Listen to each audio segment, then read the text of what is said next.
Gusto mo bang mabayaran agad ang utang mo? Panoorin mo ang video na to. Sa experience ko, meron akong 3 hakbang na ginawa. Una, start with the basic. Ilista ang lahat ng utang mo. Isipin mo kung kanino ka may utang, alamin ang lahat ng kailangan mong bayaran, at kung kanino. Step 2, gamitin mo yung the power of snowball.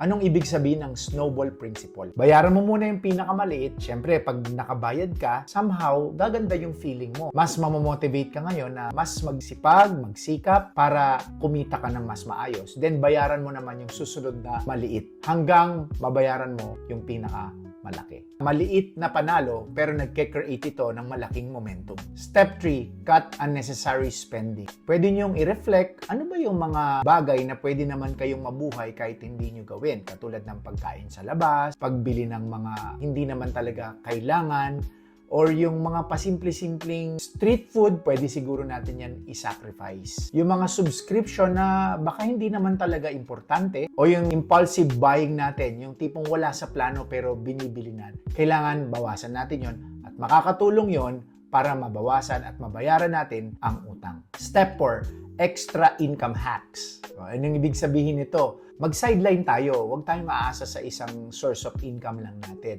Pwede rin tayong magbenta ng mga bagay hindi natin kailangan. Tapos yun ang pwede natin gawing pamuhunan.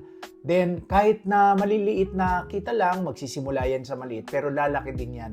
Ang importante, dinagdagan mo yung iyong income. Step 5, stay motivated at be consistent. Oo, consistency is the key. Track your progress, lahat ng ambag ng kung saan mo kukunin yung mga extra income ay malaking tulong. At bilang panghuli, i-celebrate mo ang progress mo. Kaya ready ka na ba? Tara, bayaran na natin ang utang mo at maging debt-free ka as soon as possible.